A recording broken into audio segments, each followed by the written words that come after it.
Olá! Ele é intelectual, inquieto, persistente e dono de um espírito solidário gigante. Filho de professores, veio para Novo Hamburgo aos 5 anos de idade. De uma família simples, com 11 irmãos, é natural de Dom Pedrito. Na escola foi líder de classe e bastante contestador. Aos 16 anos foi presidente da UNH, ano que conseguiu seu primeiro emprego no cartório Poisson. Daí por diante não parou. Pós-graduado em Direito Civil, é um homem múltiplo. Engajado socialmente, concebeu, juntamente com outros empresários, a Fundação Semear. Professor concursado, cheio de história para contar, é extremamente exigente consigo mesmo. Casado com Rosane, pai de 4 filhas. Hoje teremos uma conversa de peso com o tabelião José Flávio Bueno Fischer. Olá, Flávio, tudo bem? Tudo bem. De onde vem essa contestação e tanta inquietude? Eu te diria que vem de um senso de justiça absurdo que eu tenho dentro de mim, que foi plantado pelos meus pais. E qualquer injustiça, desde a mais mínima, como um tratamento inadequado, como eu via dos professores com os alunos na escola primária, eu já era o cara que ia lá reclamar. Não para defender o meu colega, mas para defender a instituição de ensino que não podia tratar daquela forma seus clientes, como tratam hoje. Por isso, essa coisa de um lado, a revolta, a contestação e o senso de que a injustiça não pode prosperar, alguém tem que fazer alguma coisa. E parece que caiu dentro de mim esse negócio, assim, qualquer injustiça para mim merece a minha atenção. Isso é uma coisa plantada dentro de casa. Dentro de casa. Assim como a solidariedade. Vou emendar essa tua pergunta num outro texto de resposta, que é o seguinte. Já criada a Fundação Semear, eu fui convidado para dar uma palestra em Porto Alegre para dirigentes de ONGs de todo o país. E me deslocando para lá, eu pensei assim, mas o que um cara sai do seu ambiente de trabalho, sem ganhar um centavo para fazer isso, passa um dia inteiro em Porto Alegre, no meio de dirigentes de ONGs, para relatar a sua experiência ou falar sobre como é dirigir uma ONG ou do porte que já era na época a Semear. E eu me dei conta, é porque esse vírus foi implantado por pai e mãe.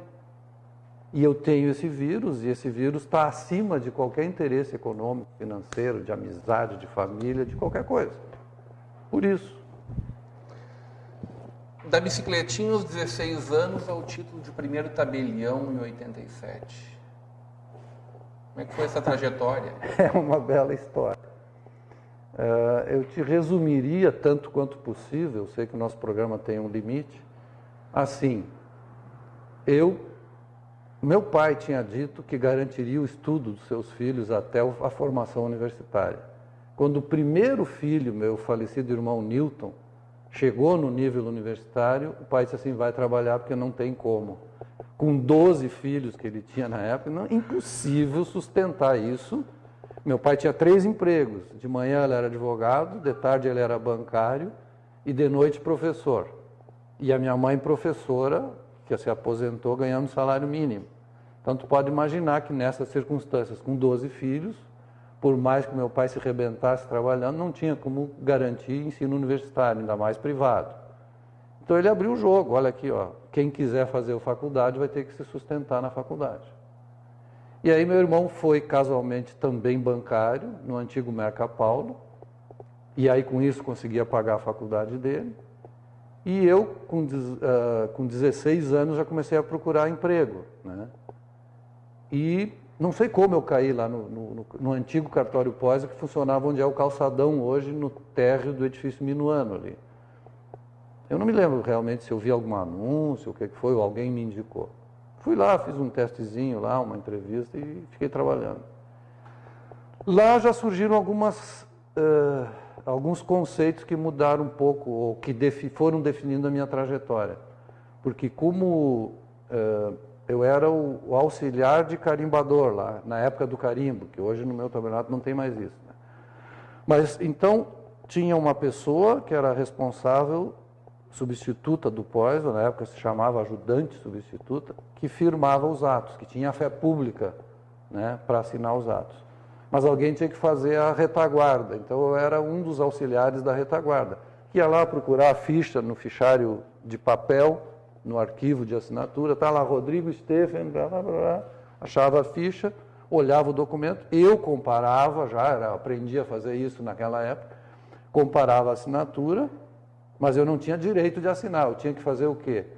Botar o carimbinho, botar o selo do imposto na época, tinha que colar selinho de acordo com o valor, um selinho desse tamanho que eu tinha que preencher a data dentro do selo, tocava o carimbo em cima do selo, preenchia a mão, reconheço a assinatura de Rodrigo Stephen, não sei o quê, aí o espaço dou fé, porque eu não tinha fé, né?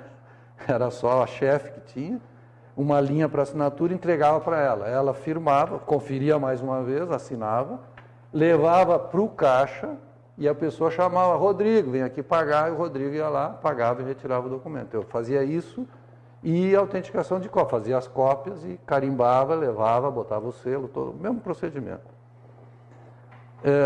Eu participei da inauguração, naquela época, com 16 anos, da primeira máquina copiadora de Novo Hamburgo. Eu, antes disso, sabe como é que eram feitas as cópias autenticadas? Não imagino. Tu chegava com esse documento, o senhor passa daqui a 3 dias para eu lhe dar uma cópia autenticada. O que eu ia fazer? Eu ia no fotógrafo da esquina, tirava uma foto daquele documento, e ele me entregava, depois de revelar o filme, me entregava a cópia fotográfica do documento, e aí eu pegava o original e a cópia, isso aí mesmo, aí eu carimbava a autenticação. 3 dias no mínimo levava. E eu participei da inauguração da primeira máquina, que evoluiu para uma, mais ou menos do tamanho dessa mesa, um pouco mais estreita. Eu devia ter cobrado insalubridade, porque era um cheiro absurdo. Então era assim, olha a evolução. Tu me entregava o documento de manhã, eu fazia uma foto, tipo isso, como são as copiadoras hoje. Só que ela saía em negativo, igual ao negativo do fotógrafo. E aí, no início da tarde, eu revelava isso num outro procedimento com líquido, igual um procedimento de fotógrafo, né? Só não usava uma câmera, a própria máquina fotografava. E aí deixava secando, e aí no final da tarde o cliente, ou no dia seguinte de manhã, ele já podia buscar, não precisava esperar mais 3 dias. Era uma máquina, eu não esqueço do nome, Lumoprint, era a marca da máquina. E ali, então, eu trabalhei, então, como auxiliar do reconhecimento de firma e autenticação de cópias. Nas férias do responsável, na época, eu também, de bicicleta, daí a história da bicicleta, fazia as intimações de protesto. Então, não tem beco dessa cidade de Novo Hamburgo que eu não conheça de bicicleta, ao tempo que não havia nem calçamento, nem asfalto. Ou seja, levei muito tombo, rasguei muita calça, e há poucos dias encontrei o Pós, o meu ex-patrão, e ele disse, não, agora tu, prescreveu o teu direito de cobrar indenização, porque eu não sabia nem que eu poderia exigir dele uma roupa nova, ou um curativo do meu joelho estragado, entendeu? O lugar que eu mais caí era na curva da General Osório, que eu descia no embalo, quando eu fazia entregas lá no bairro São Jorge, aquela zona toda, e eu descia de lá, pegava... E ali era a prefeitura antes, ali, né? E naquela curva não tinha asfalto, e eu derrapava no saibro. E era direto, chegava ali, eu não conseguia frear e dançava. Mas aconteceu aí o episódio que começou a definir a minha característica de trabalhador, né? Que era o seguinte, quando terminou as férias, o titular daquele serviço me disse, Flávio, tu estragou o meu serviço. Ué, mas como? Por quê? Por que razão? Não, se tu receber 50 intimações para entregar por dia, entrega só umas 30. Porque senão tu vai chegar aqui dentro do horário de expediente e vão te exigir fazer outro serviço. Mas tu não está aqui para trabalhar? Perguntei. Porque o que eu fazia? Às 2 horas da tarde eu tinha entregue às 50. E das 2 em diante eu continuava auxiliando nos carimbos. E para mim era exatamente o que eu tinha que fazer. Ser feito, né? Era o normal aquilo, né? E ele achou que eu estraguei. Bom, não vou entrar no mérito disso. O fato é que eu senti nessa minha, agora reavaliando, senti que essa foi uma atitude que definiu uma certa característica, né? de fidelidade, de justiça, tudo aquilo que eu tinha aprendido com a família, também na relação de trabalho. Mesmo não sendo nem registrado na época, não tem problema nenhum com o pós a respeito disso, é que na época o nosso sistema era híbrido. Os substitutos eram empregados do Estado, mas quem pagava eles era o pós. E os demais auxiliares, o pós pagava, mas era proibido, eu não era nem registrado no Estado, nem na CLT. Não havia um enquadramento possível. Então a gente assinava uma folha de pagamento, e até hoje eu recebo pedido de funcionários daquela época, que aquela declaração que eu dou dizendo que na folha de pagamento tal, não sei o que lá, de 1960 e picos, o seu Rodrigo trabalhou do período tal ao período tal, e eu tenho os recibos se precisar olhar. Que o pós tinha esse cuidado de, pelo menos, manter os documentos. E isso serve para a aposentadoria dessas pessoas. Eu mesmo tenho uma declaração do pós de 8 meses que eu trabalhei na época nessas condições. Então, pronto, era aquela minha tarefa, eu realizava e pronto. Aí, o pós disse que não lembra disso, mas eu me lembro claramente que eu cheguei para ele e disse assim: eu vou sair, eu estou lhe pedindo demissão porque o senhor paga mal. E eu quero ganhar mais e quero trabalhar menos, porque eu queria estudar, queria ter mais tempo para estudar. E ele não me fez contraproposta, não discutiu comigo, ele só disse assim: é uma pena, meu filho, porque eu acho que tu leva jeito para essa coisa. Mal eu sabia que um dia eu seria tabelião, né? Então eu saí, trabalhei aqueles 8 meses, saí, e arrumei um emprego na antiga relojoaria Conderfer, HF Conderfer, que ficava no térreo da Novo Seguro, companhia de seguro que também não existe mais, lamentavelmente.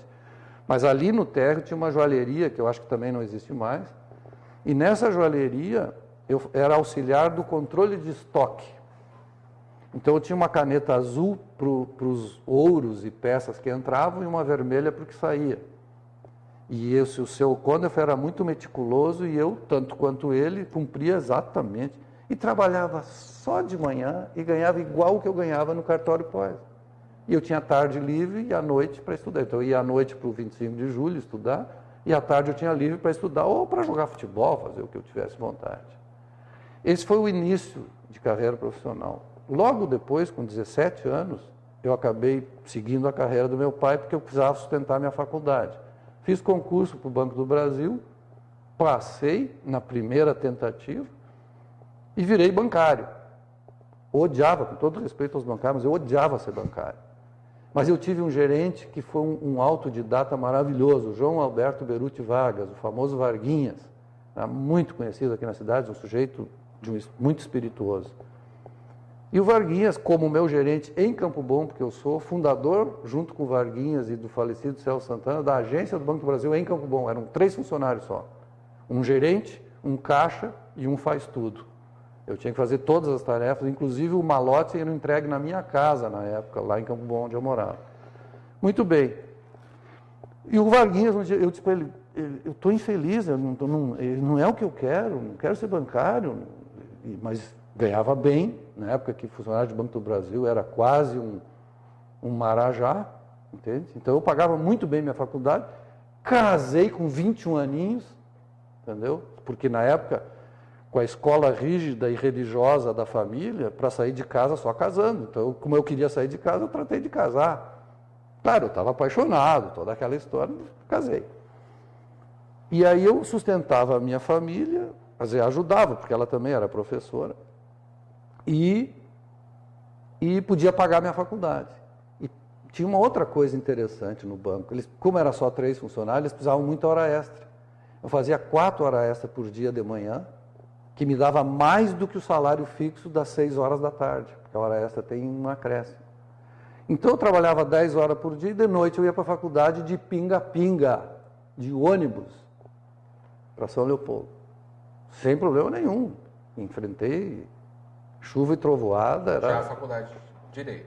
Eu comecei fazendo português. Por quê? Porque eu tive que servir o Exército. Perdi 1 ano de banco, mas aprendi um monte no Exército. Inclusive, lá eu também fui contestador. Eu quase fui expulso do Exército.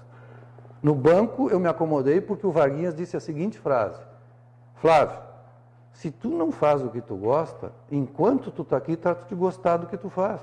Porque sustenta a tua família, paga a tua faculdade, é um bom salário. Mas isso foi até o momento que o Poisson te chamou para voltar. Exatamente. Isso nós vamos conversar logo depois do nosso intervalo. A gente volta em seguida, uma conversa de peso com Flávio Fischer.